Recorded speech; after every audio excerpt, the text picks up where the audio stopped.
You're listening to FitPro Sessions with Parallel Coaching, episode number 2. Hi, I'm Neale Bergman. And I'm Hayley. And in today's podcast, we're talking about the origin story of parallel coaching. Who are we? And going right back to our roots. So stay tuned. Hi, I'm Neale Bergman. And I'm Hayley Bergman. Over the last 10 years, we've helped thousands of fitness professionals to get qualified, learn with simplicity, and coach clients with confidence. We're the first to say that learning and being a fit pro doesn't have to be hard work, and that with the right structure, support, and resources, you can become a confident and knowledgeable fitness professional that is dedicated to more. So how do you learn, qualify, and kickstart as a fit pro? This is the FitPro Sessions Podcast with Parallel Coaching. So we're recording this in late October 2019, and the other day Hayley and I went to the cinema to see the new Joker movie. And I'm a massive fan of DC Comics and Marvel Comics, and what I particularly liked about the Joker movie with, is it Joaquin Phoenix, Hayley? Is that the actor? Yeah. Okay. Is they did the origin story of the Joker. So I'm not sure if you're a big fan of the Batman films and Marvel Comics and whatnot. But over the last couple of years, what DC Comics and Marvel Comics have been doing is producing films and giving the origin story away about the characters that you're seeing in the main films. So, you know, if I go back to my childhood, I'd have watched Batman Forever, Batman Returns and whatnot, and Joker would have appeared. And I always thought, you know, how did Joker get to be the Joker? What was it that, what was it in his life, the environment, the situation that caused him to become the villain?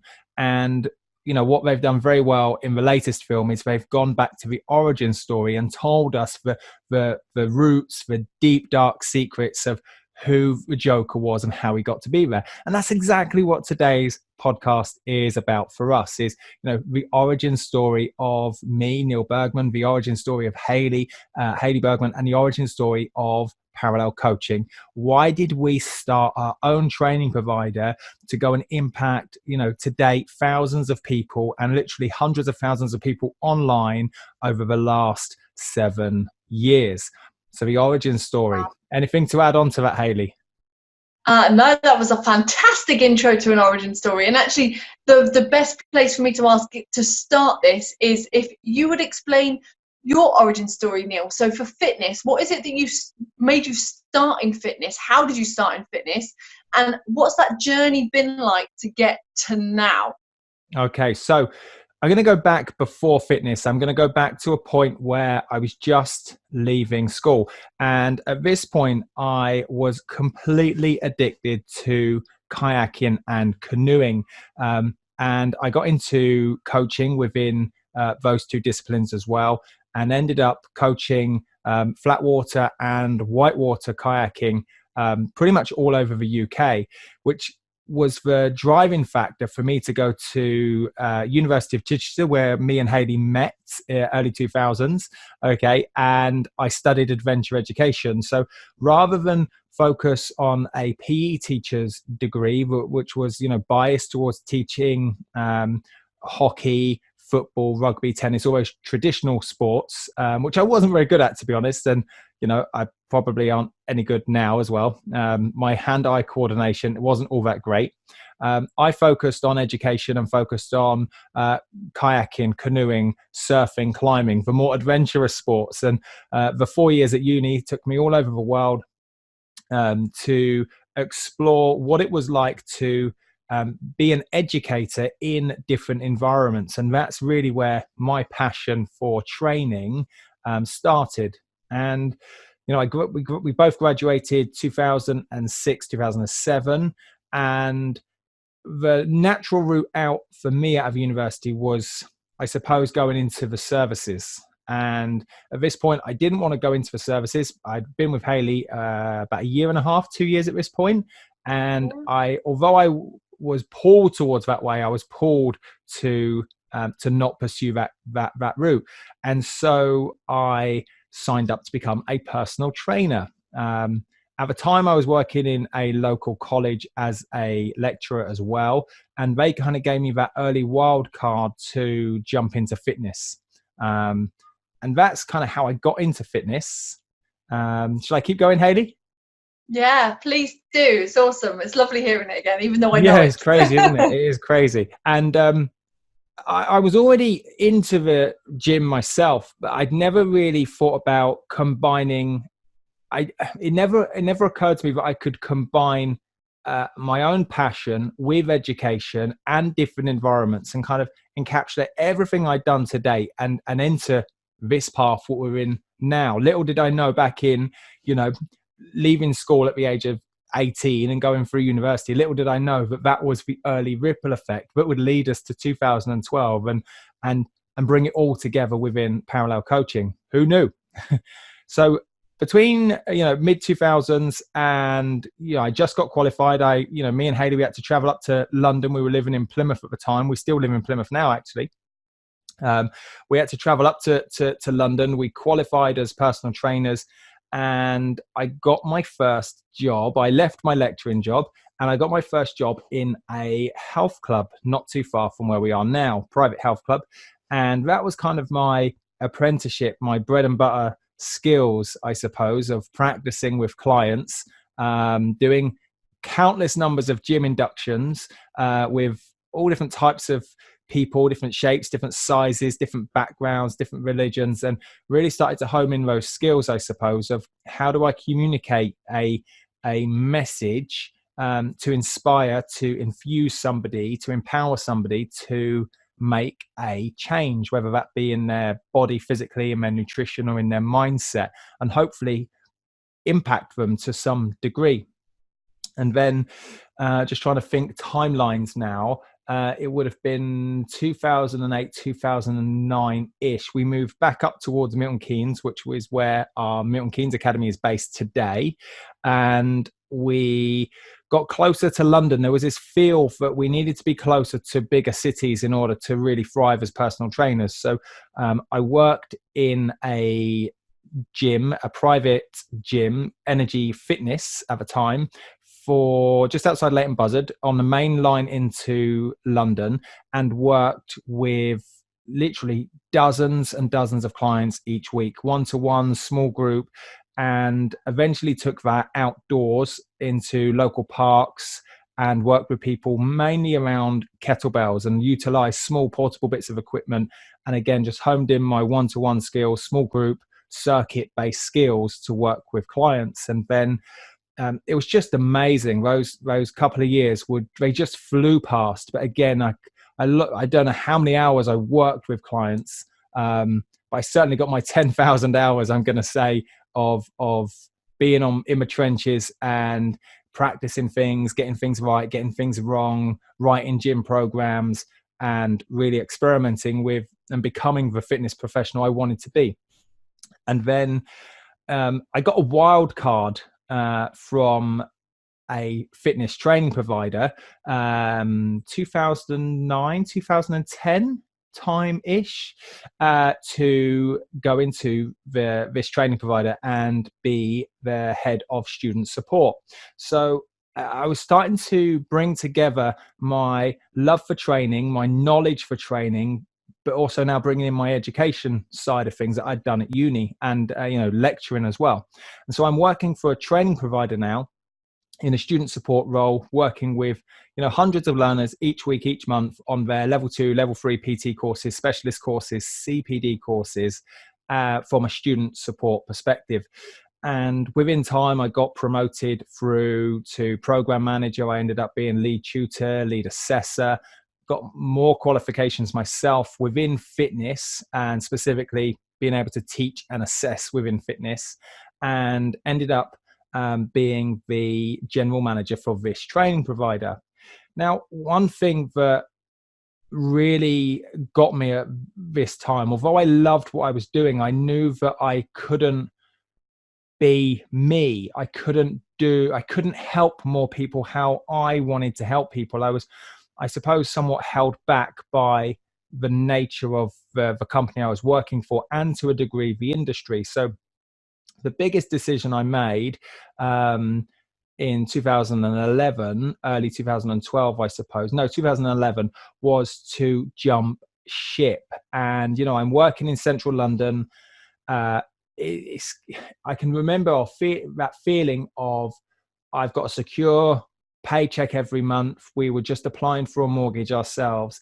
And there comes Neale walking back home and saying to Hayley, I think I'm going to resign. It was scary. You know, you can add on to that in a minute. It was a scary time, but I knew deep down I needed to do something different. I wanted to do the same thing, but better. And so I resigned very quickly. I'm one of those types of people that when I have a vision, I just go straight after it. I kind of, I don't think about the hows in the moment.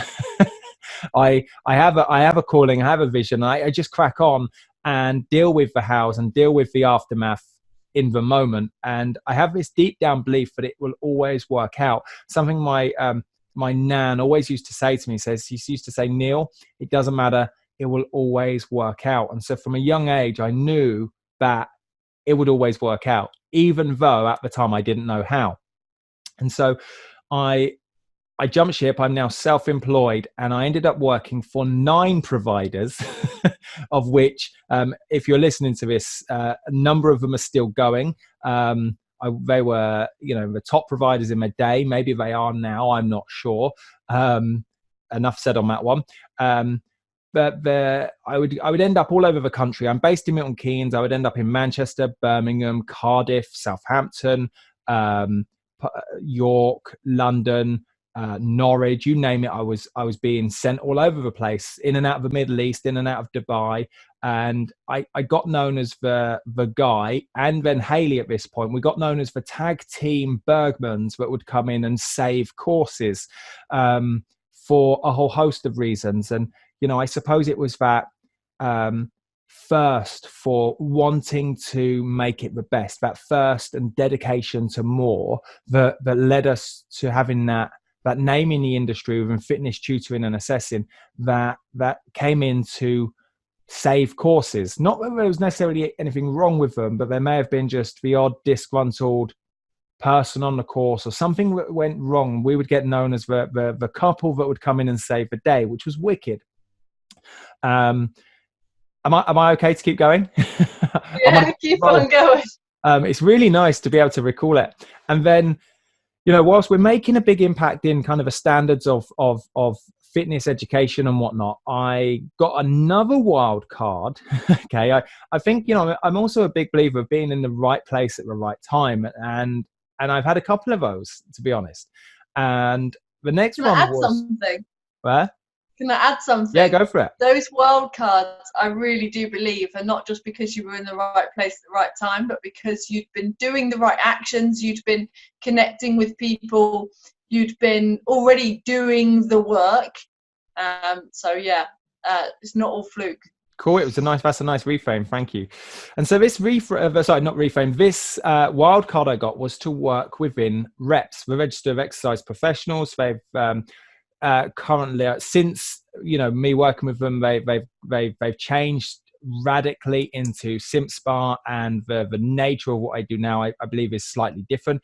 But when I was with them, I was the endorsement officer, which basically meant any piece of CPD training had to go through the endorsement team to make sure it was fit for purpose, make sure that it did exactly what it was said to, and it improved the standards of fitness education. And so there would be industry experts that we'd get to liaise with day in, day out, that had been in the industry for many, many years, that had tutored on a variety of different courses, that were experts in their fields, in all areas of fitness. And that was a great time I was with them. It was a short-lived time because I learned very quickly that it was like trying to steer the Titanic. Whilst I had this vision and thirst for improving standards, I knew nothing was going to happen at the speed in which I like to move at. And so I wasn't there very long. I was only there for just shy of a year. And in the process of that, again, I've gone back to paid employment now. This was full-time in central London. I've gone back to full-time London wage. And I turned back to Hayley and said, I'm resigning again. And so here's kind of not necessarily another career change, but it was another career shift. And this is why I genuinely believe that for me personally, I mean, I have a great story that aligns with so many of the learners we work with, because I understand what it's like to be in a secure position in a job role and then go through the internal dialogue for questions, that inner chatter of all the what's, what ifs, can I do this? Am I good enough? Why me? That has allowed me to jump ship twice. Maybe I learned a lot from the first one. It was a lot easier the second time around because I knew deep down what my vision was. And so I used the time at Skills Active and Reps to start to build out parallel coaching. And I started parallel coaching. Hayley joined me soon after, and we launched relatively slow. I'm going to be honest, a lot slower than I thought, than I wanted to. But to date, since 2012 to 2019, we have worked with thousands of learners face-to-face and online. And through our free content, our blog, now the podcast, our YouTube channel, we have had, although they're not a paying learner, we've had learners use our material, our resources, from all over the world. Literally, we get comments on our YouTube from people in Australia, America, the Middle East, throughout Europe, throughout Africa, South Africa, saying thank you. And that's, I suppose, what helped me settle that thing inside me, in my heart of hearts, in my gut, that said, I'm not happy until I've done X, and now we are doing X, and I'm a lot happier. Oh, amazing. So there we are. What journey from there is my origin story. That's fascinating. I know your origin story, and I still found it fascinating. Can I add? I've missed out a massive thing. What did you miss out? So the other thing is, that's the origin story of why I'm here today. And I want to add in that whilst there was a lot of one-to-one and small group, semi-private training in the early stages of my career, I'm still in the trenches. Every Tuesday morning, I still have clients one-to-one here in Plymouth. And if I rewind to, I'm going to say 2014 time was extremely stressful for parallel coaching for Hayley and I, in terms of, my vision and my ferocious pedal to the metal attitude caused a serious amount of stress, and we grew very, very quickly at this point. And consequently, I'm going to be really open and honest and really vulnerable. I experienced a lot of anxiety and a lot of stress under that kind of category, I suppose, of mental health. And that allowed me to have a massive deep dive into my own psychology, my own mindset, my own understanding of what's between my left ear and right ear, and start to dive into conversations and coaches with the likes of Tony Robbins, and go and do some seminars with him and various other coaches to really understand who is Neale Bergman. And that's had a massive impact on how we've moved forward the last 18 months to 2 years. But the bit I missed out was following this kind of self discovery, I suppose, a liberation of me out of this stress. I set up a boot camp called the 5 a.m. and 6 a.m. Club down here in Plymouth. And I only set out to work with a few guys that were just like me, that were a little bit, at the time, I was a little bit overweight. I was definitely stressed. I was definitely anxious.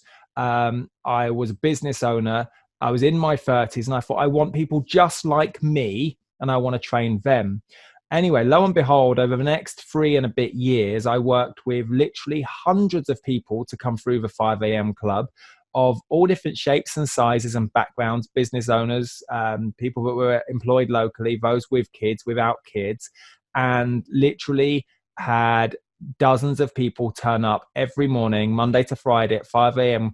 in the morning on a local car park of all weathers, all months, January to December. And it was just the most amazing journey. And I gave it up last year. December 1st was the first day for 3 years where I didn't get up at 5 a.m. So I did it for just over 3 years.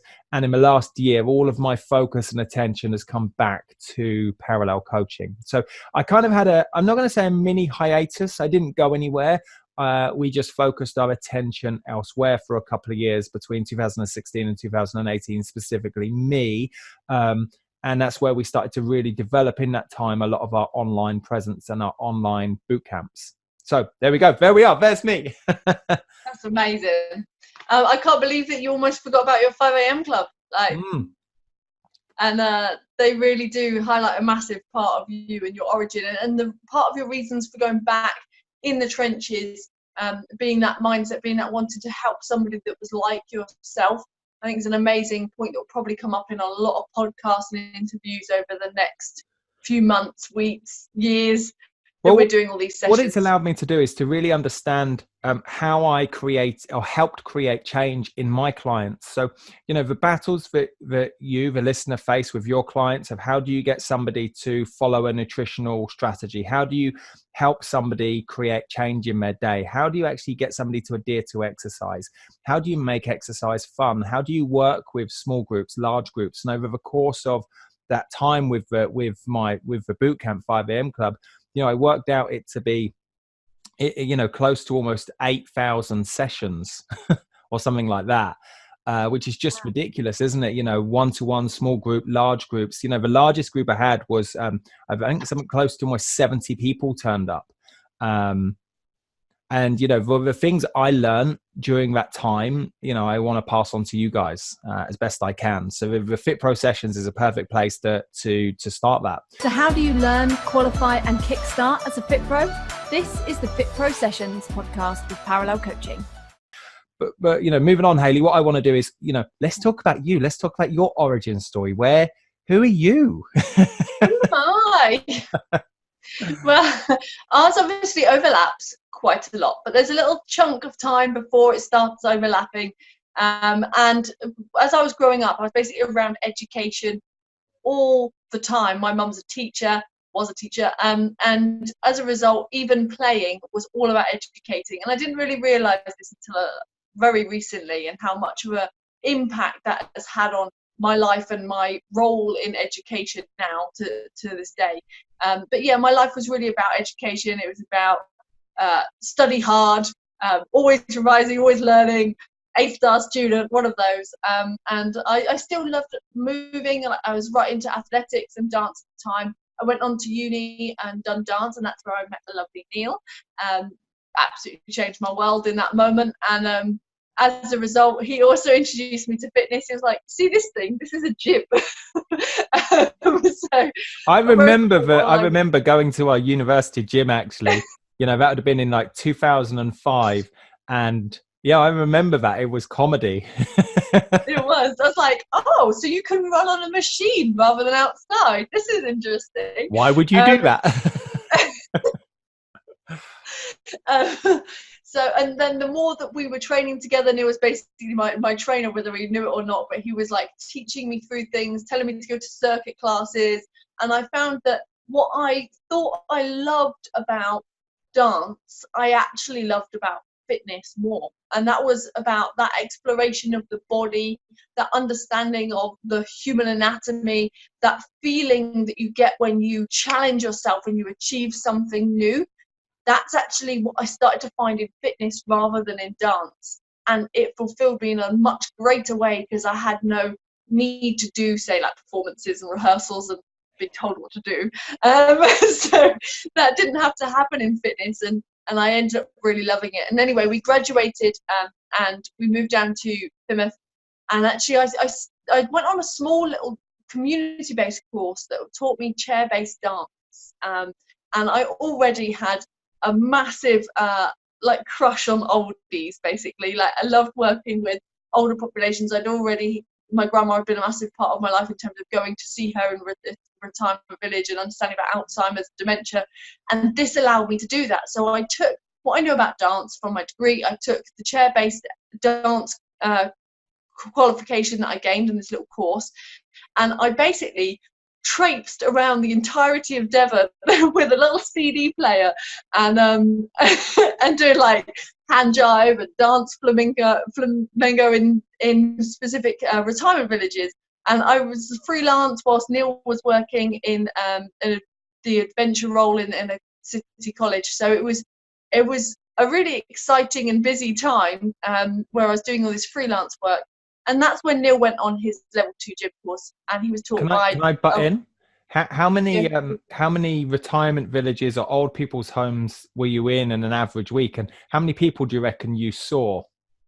Ah, nice. I probably had 15 to 20 on my books. Some were weekly, some were a couple times a week, some were monthly. Wow. And each one had probably about 10 in there or so. I loved them to pieces. Like, they were everything from a really active group to then those that all had Alzheimer's. And you think you've got like 12 clients in your class that all have Alzheimer's. Half the time I just end up dancing with them. I had an amazing time. But yeah, thanks for asking. And they kept me busy. And then where I was in the story was that Neale basically done his level 2 gym course with a very inspirational guy called Bob. Bob, who's going to be on one of the episodes. I'm still in contact with my original tutor and mentor, who I've had the pleasure. Sorry, Hayley, I'm hijacking. Who me and Hayley have both had the pleasure of working with, and he's actually done some bits in parallel. And it's going to be the best episode. It gives me goosebumps thinking that Bob Hope, who's also an author of a circuit the exercise guide to circuit training, is going to be on the podcast. So watch out for that one. I'm not sure what episode, but it is coming. We are talking, we are communicating, we will get it going. Yeah, absolutely. And Bob is the reason we are both in the fitness industry. He absolutely inspired us both. He taught fantastically, and it really made me feel like I could actually do this. And hopefully we embody a lot of like Bob's principles and how we teach as well. But I went through, done my level 2, done my level 3, and then got a job as a maternity cover in a ladies only gym to start off with, just as a fitness instructor. I enjoyed it. I kind of found that I quite quickly progressed and outgrew that role. And I ended up jumping across to lots of different management roles, to be honest. I got picked up for management in fitness very quickly. I'm quite good at like techie stuff, so I got caught into all of the pool plant and understanding swimming pools and all that type of thing. So I went up through, done lots of operational management work in gyms, still instructing, still working with clients as well. But then I had like my calling as such was that I found a position open at a retirement village. They were looking for someone to come in and run their gym. And I took that role. I was there for 3 years. I built an exercise referral scheme in the gym. I transformed the gym in terms of I put parallel bars in place to help people to learn to walk. We had this amazing machine that would move their arms and legs for them if they were disabled. And I worked a lot with stroke, disability, those that had amputations from diabetes. So really heavily in the exercise referral world, and really liaising with GP surgeries as well. You even had a resident nurse join you in the gym and have her office actually as part of a gym, and have GPs actually come to the gym at times, didn't you? Because it was easier for them to come to you and your clients than the clients go to them. Absolutely. It shows how important that function, that join between health and fitness was. Really, really important. And then I basically became a sort of specialist, I suppose, in exercise referral. And whilst Neale was working with the other training provider as the manager, he was looking for someone to come and do some exercise referral assessments and work in low back pain. And I had my first taste of teaching. Oh my God, that was scary. And I remember the moment standing in front of a class thinking that everybody else knew so much more than I did. I definitely had some elements of failing on that first of my courses, and it gave me the taste to be able to teach and actually realize that it's something that I do love, and I am good at teaching and educating. Actually, that I always go by the phrase of like, I'm a PT by trade, I'm an educator by nature, but I'm like a business owner by name, I suppose, like CEO by name. So I really am an educator by nature, and we built parallel coaching. And as Neale said, we went through all those different phases and structures within parallel coaching. And actually, it wasn't until 2014, correct me if I'm wrong, I'm rubbish with dates, Neale, but with 2014, whereby one of our learners wanted some extra help. They didn't really understand the manual anymore. And they were like, why can't you just take your sessions that we do face-to-face? Why can't you just give them to me? Can't you just do it again? Can't you just do the heart video again? And actually, this heart video is still on YouTube now, and it makes me cringe so much, but it's great. And that was the moment when we realized that so many more people will benefit from our content and our way of teaching. Actually, not everyone teaches like we do. And that ability to break down those complex topics and make things really simple became what we did. And I suddenly found, oh, I'm good at something. I found something that I can really help lots of people with. And it fitted with where we were going in parallel coaching, and it made that us as a training provider very different from anything else that's out there, because we weren't just, here you go, you start at the beginning, you become a PT, let's go. It was about the journey of how we teach you. It's about the journey of how you learn it. Can you really absorb that information? Can you go out there to be truly outstanding? And that really, to me, was the next step in the origin story and leading us to where we are now. And what I love about that is that where I first started in terms of tutoring and assessing and that student support role, as my first wild card to that side of the industry, was actually about helping people and recognizing that training providers in general aren't necessarily helping learners achieve and truly be confident and understand their sides of their exams, so their anatomy and physiology, their principles, their nutrition. And that's what I love. There was that defining moment for both of us in 2014 when we started to record the very first revision mastery, and it's had, I think we're on like revision mastery like 7.0 now. But it's allowed us to work with learners that are with other training providers and fill that gap in the industry that says, just because you don't get it doesn't mean you have to stay stuck. That's the key. So with that all said, and that's who we are. That's who's who in the zoo. What does fitness mean for you, Hayley? So that might be personally, or what does it from an industry perspective? What does fitness mean for you? Fitness. Okay, so it's quite a big word, that, isn't it? It's a little word, but in terms of the phrase fitness, first of all, there's kind of 2 points to it. First of all, the word, like, to be fit for purpose, to be fit, I think is kind of about meeting a certain standard. It's about being fit for purpose. It's about being able to do something at a good capability. That's what I kind of see with having fitness.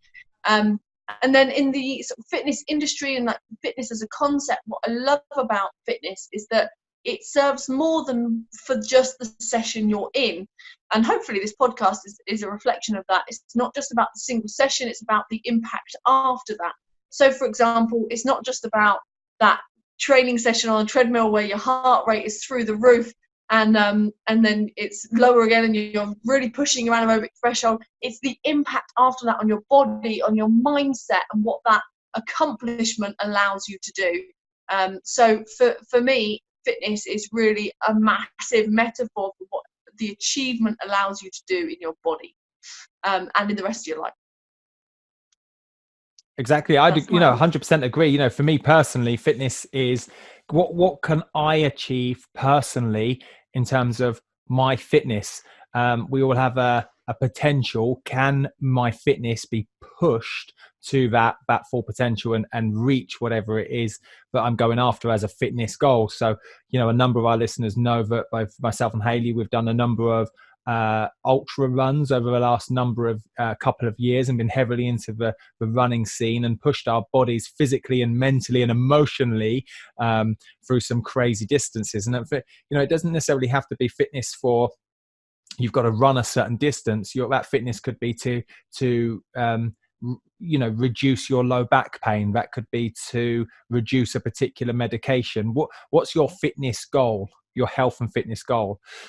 From a parallel coaching or fitness industry perspective, what does fitness mean for me? I think, we've got these categories we learn at level 2 gym. We talk about, physical fitness, nutritional fitness, emotional fitness, spiritual fitness. I want to add one in. I want to call it learning fitness.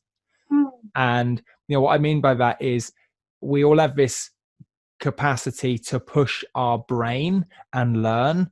And for me, what does fitness mean within the fitness industry is we've got to constantly be learning and push our learning fitness. There we go. Cheeky one in there. That wasn't on my notes. You didn't know that one was coming. I like that. I like the learning fitness. I'm going to ask you one back. I'm going to get there first. What's been your most memorable moment to date in your origin story, or more so within parallel coaching? Most memorable moment. So how do you learn, qualify and kickstart as a FitPro?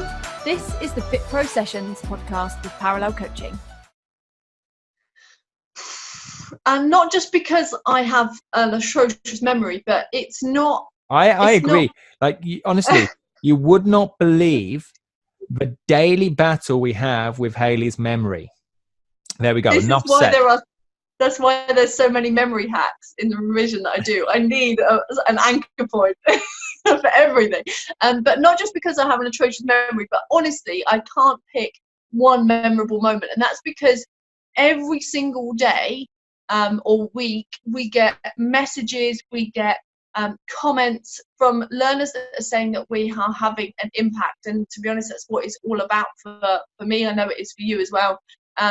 When they say, thank you so much, the penny just dropped, then I'm like, what we're doing matters. What we're doing has an impact. And that's memorable moments for me. Cool. For me, the memorable moment, honestly, I won't forget it. I couldn't forget it. And you, as soon as I say it, you will remember, even though you've got a really bad memory. But we were living just outside Milton Keynes in Newport Pagnell. It was 2012-13. We'd spent several months setting up parallel coaching, taking it to, making it limited, underpinning it with everything we needed. And we wrote our very first course, which was our level 1 kettlebell course. And rather than doing what every other training provider does, is just buy the manual from an awarding body like Active IQ or YMCA, and that's the easy route. Good old Neale over here decided that he would write his own manual and scheme of work and do it the hard way. It looks amazing though. But it was phenomenal. Anyway, so we'd put a huge amount of work and effort and time, energy, focus and money in, and we hadn't sold anything. And even though, my vision, I knew where we wanted to go. And I remember coming back from a walk around one of the lakes in Milton Keynes, maybe a little bit downhearted, a little bit disgruntled. We'd working hard and not really seeing anything materialize. And anyway, we walked in and I walked upstairs and Hayley pressed play on the answer machine. And it was a lady called Karen, and it said, "Hi, my name's Karen. I've just found your website and I'd like to book on the Swindon course. I can remember the date, August 13th. And it gives me goosebumps thinking about it, because literally I just stood on the top of our stairs. And for those of you that are watching on YouTube, I was just like, oh my God, like dancing around.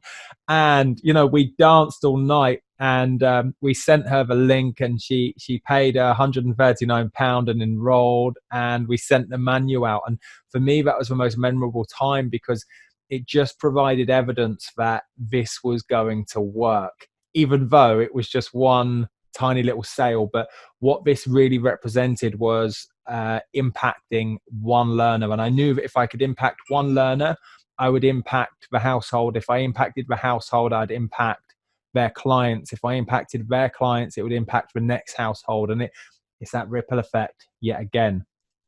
Amazing. I love that. I do remember it. Memorable moment. Now she says our memories here. So Hayley, what has been the hardest decision you've had to make? Tough question. There's been a lot of decisions, and technically I think sometimes obviously lean on you to make some of the bigger decisions. You're the big visionary of Parallel, really. But in terms of the hardest decision, is really personal to me, actually, and it still is around this face to camera and face to like doing a live videos. I always worry I'm going to get my words tangled up, or that I'm going to look horrendous, or people will judge me for my teeth or my bad hair or whatever it might be. And I'm sure other people probably feel the same about things. And it was a big decision to finally just go, I'm going to do it. And we've got hundreds of videos on YouTube now as a result of that. I'm just going to do it. Doesn't matter. And for me, that was big. And I, adding on to that, like literally we talk about, I think there's over 300 videos now just on our YouTube alone, and I looked the other day and it's literally cumulative. It's millions of views. And we have literally thousands of comments saying thank you. And in the sheer minority, there's like probably like less than 1% where somebody says, oh, you've got a big gap between your teeth, or your glasses are wonky, or you could have at least done your hair. And, I'm going to swear, permission to swear, who gives a fuck? What I love about it is you just did it regardless. And it would have been so easy to have listened to the minority. But the hardest decision was just doing it. Yeah, totally. Absolutely. And it was hard because it was a personal choice, I think, as well. I could have just left it, but I chose to do it. So that became hard. But I would like to know about yours. Can I turn that question back to you? What's your hardest decision? I think it's going to be leaving my first full-time job when I was with the training provider. So we're talking 2010, 11 time. I'm not 100% on dates. Maybe that's my memory going.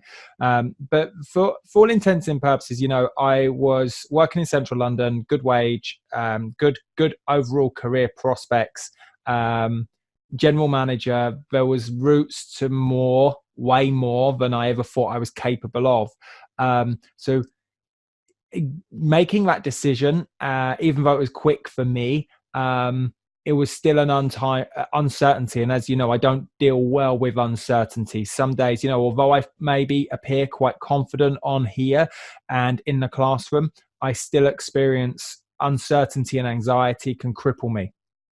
So whilst I do come across as me, there's another side to me which can literally just be crippled with uncertainty. And that's what that did. That time was huge levels of fear, huge levels of uncertainty. It was scary, but deep down I knew that what I wanted to do, and it wasn't that. So that was probably the hardest decision, handing in my resignation. Yeah. I think a lot of our learners and listeners right now will be able to relate to that, whether they've done that or whether they're at the moment of just about to hand in that resignation and move on, that big leap. Thank you for sharing that. That's absolutely spot on. So I'm going to ask you a question back, and this relates to you personally and your skill set. So I want to know, like you mentioned that you quite like Marvel, you quite like DC, these kind of comics. But I want to know what your superhero power would be what is your superhero power that only your bug? I think if I was a superhero, I'd be Iron Man. Yeah. Maybe a bit of Tony Stark. A bit of Tony Stark. Maybe we could leave it there. I don't know. I'll let you guys decide. What's my superhero power? We talk about this on our PT course, don't we? About having a superhero power. One thing that we are incredibly good at, and being humble over that. For me, I'm going to go with vision and belief. When the world stacks up against you, you've got this vision and belief that what you're doing is going to work out. And I hold a very clear vision for me, for Team Bergman, for Team Parallel. And I deep down believe it, even though at times there's many hurdles, barriers, obstacles, things in our way that could change that. I'd say the other superhero, I think I've got two superhero powers. I think, a superhero can have more than one. And that's making learning fun and entertaining. I think, those of you that have been in the classroom with me, I get likened to Jim Carrey. I don't see it myself. But I get very passionate, very animated, and I love making learning fun and entertaining. And I genuinely believe that creates a memorable experience. And, if I think back to all of the teachers I had growing up, the ones that I can't even remember their names. I can't even remember their topics. It's probably because it wasn't fun, it wasn't enjoyable, and it wasn't entertaining. And then when I look back at all of the teachers or people that taught me something along the way, right from a young kid, it's because it was fun, enjoyable, and entertaining. And there's got to be something in that, because I can hold a memory of it. I can remember Mr. Swannell at my primary school. His sessions were fun, enjoyable, and entertaining. I can remember a guy called Guy Malpass when I first started going into kayaking and climbing. Fun, memorable, and enjoyable. Bob Hope, my first introduction to fitness as a level 2 gym instructor. I turned up day one. I was like, this guy is so fun, so memorable, and so enjoyable. I remember it now. And I think that's something I've been around and recognized. And I love that being a bit of a superhero power. There we go. That's so amazing. Over to you. So other than being maybe Wonder Woman, what do you reckon your superhero power is? I'm glad you said about Wonder Woman. She I couldn't think of any other crush, female superheroes, so I thought Wonder Woman would be good. Yeah, absolutely. And she is like my female crush. Absolutely. I think she's fantastic. So really my skill set, I suppose, that I would say is a superhero element would be that to a fault, I'm very good with process. So it means that this can get in the way sometimes, but it means I can see trends really well. And I'm really good at taking something that's complex and finding a path through that to create a step-by-step process. It means I'm really good at coming up with acronyms and wordplay and metaphors, and this can get really irritating for Neale when we're driving along and I make words out of number plates and all sorts of geeky things. If you're not on YouTube, you just saw Neale shoot himself in the head at the thought of me making up words out of number plates. But essentially, what it is a skill set in terms of being able to break down something that's very complex and turn it into something step by step. And that's what you've done in an incredible way in the online learning for revision boot camps or the specialist courses. Is you've taken a very complex topics within, anatomy and physiology and just crush them, and learners walk away just going, oh my God, how I get it straight away. So cool. So with that, where do you see the fitness industry moving going into 2020 and onwards? In 20 seconds, 30 seconds. Let's give you some time. Where do you see the fitness industry moving? I think it's going to move into being much more holistic, much more personalized, and that PTs are going to need to have a deeper knowledge in specific areas that they can guarantee results for clients. I don't think clients are going to accept a PT that doesn't get them results. And I think they're going to become more and more aware that results are key. That's what I reckon. How about you? You're as a fitness professional, doesn't matter PT, yoga, Pilates, you're being bought upon a result.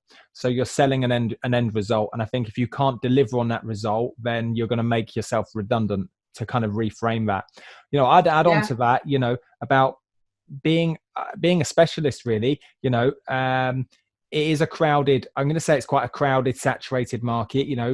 Some basic research I've done, there's almost 60,000+ active personal trainers, fitness professionals, health coaches, mindset coaches, therapists active in the UK. And, you have to separate yourself from it. Every one of those. So there's only one Neale Bergman, there's only one parallel coach, and there's only one Hayley Bergman. But what is it that you do and do exceptionally well to niche down? And I think going forwards, there'll always be a space for one-to-one training, small group, semi-private, large group, but without dialing in and understanding what is it you specialize in uniquely, you're going to be left behind. I think that's the key, is keeping up and being as unique as you can for you. Nice. That's an awesome tip for success as well, isn't it? In terms of being able to just be uniquely you and special. So not only understand where the industry is going to go, but also what that means, I suppose, as well. So so it means in terms of success. So thank you, Neale. I mean, that's amazing. Let's stay on the word success then. Is what thing can you attribute to your success or your origin story? It's really slushy. Do you still want me to say it? You can go for it.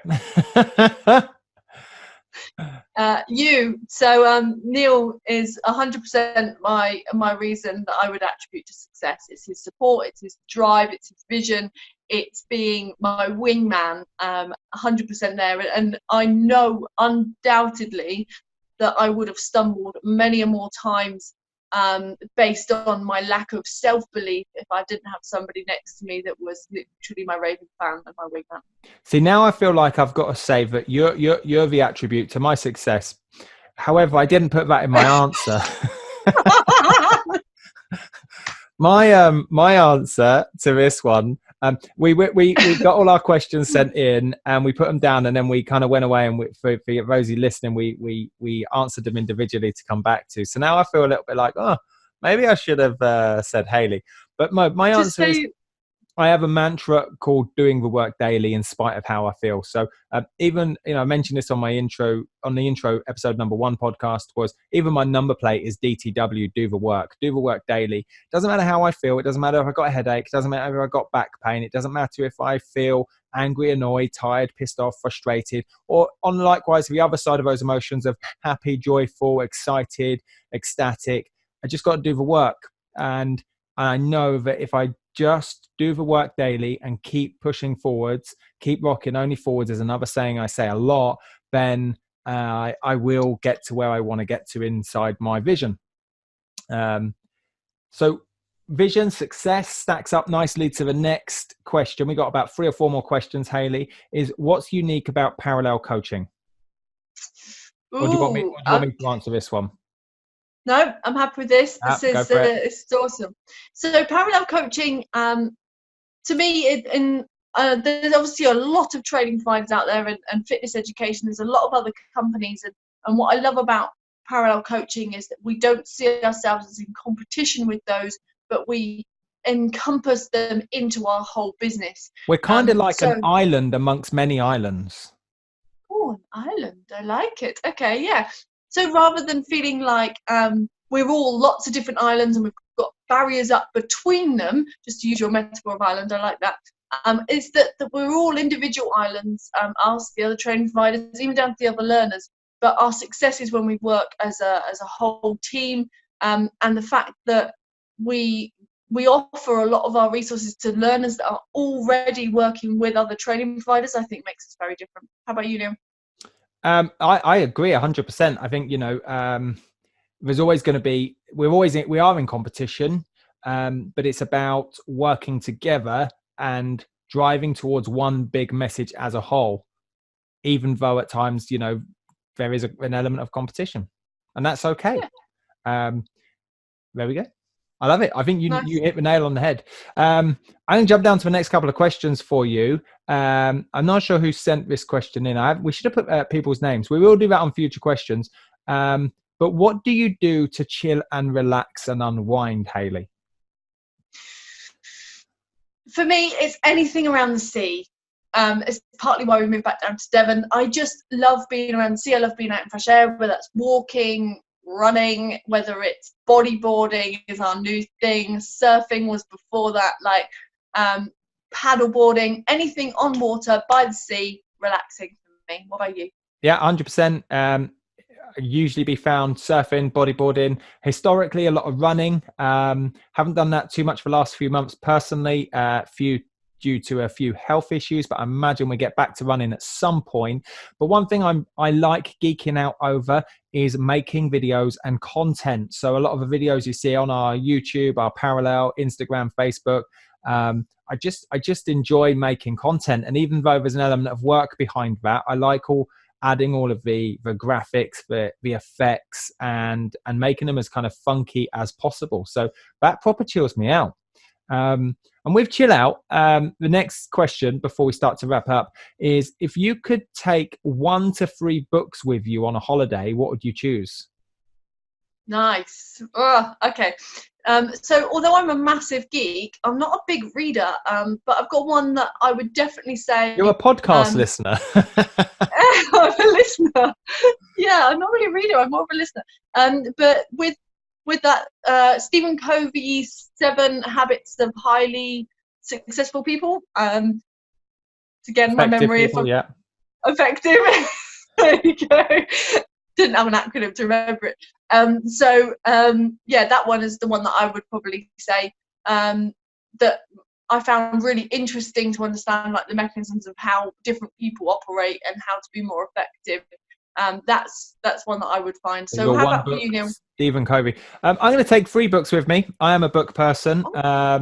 First off, I'm going to go with .com Secrets from Russell Brunson. Then I'm going to take his second book, Expert Secrets from Russell Brunson. Those 2 books have been the catalyst to many significant changes inside Parallel Coaching and 5am Club. Without those books, I genuinely believe we wouldn't be where we are today. I would love to meet Russell Brunson at some point in the future. I'm pretty much sure that will happen. And I would just like to shake his hand and say thank you. I've sent him messages on social media platforms and he's personally responded as well. So those 2 books, top dollar. And then the final book is The One Thing by Gary Keller. Again, this concept of if I just focused on one thing and I saw that one thing kind of like a domino and I pushed that domino over that one thing. What one thing must I do today in order to get to the one thing tomorrow? What one thing today pushes tomorrow and the next day over? So it's this concept of working on one thing. And I think, we live in an environment where we're constantly multitasking and, paralyzed by loads of things and we don't get anything done. And that book from Gary Keller made it very, very clear of what I should be doing on a day-to-day basis. So day-to-day basis, we're in the now. We're coming up to the back end of 2019. What's next, Hayley, for Parallel Coaching going into 2020? I'm going to say more and more. More and more. That's a lovely, lovely way. We're just going to keep doing more and more. We're going to increase our reach. We're going to help more people. More and more. Okay. We've got more courses, more PT courses. Our Parallel Academy up in Milton Keynes. I love it. We're up there again. We're up there last weekend. We're up there this weekend. We've got a new PT course in with 12, 13, 14 people in. 14 people. We're back up the following weekend. We got another 14 people on a circuit course. And I want to see the Parallel Coaching Academy face-to-face thriving next year. And then the other side, what I really want is just more online presence. I want to reach more people. And I think that's where this podcast comes in. So, if you know somebody that you think is going to benefit from this, whether they're kickstarting out in fitness or whether they're just, addicted to the gym and that actually they would appreciate and get value from this, then share it with them. And the other way to really boost that is to leave us a review in iTunes or Stitcher or Google Play, whatever you're listening on, because those reviews help the algorithm of that social platform to boost our rankings. And the higher up we are in those rankings and the algorithm, the more findable is that a word? The more findable we are to more and more people. So that's what's next for Parallel Coaching. There we go. Anything you want to add, Hayley? Any questions we could have asked or should have asked before we wrap up episode 2, the origin story?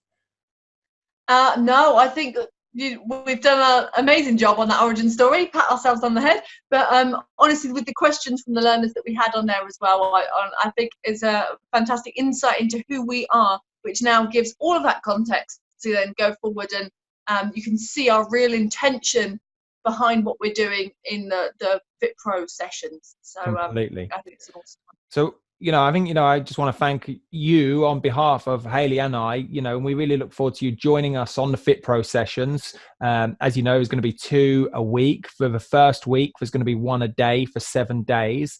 And, I invite you to join us inside our Facebook Inner Circle community as well. Go to Facebook, go to Parallel Coaching, and you'll be able to join the group there quite easily. We'll let you in.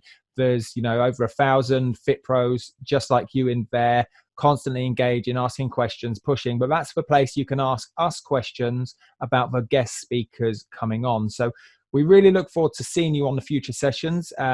Episode 3 drops tomorrow, where I've done an interview with Phil Quirk from PQ Performance, and we deep dive into NLP and mindset. So stay tuned, and we'll see you soon.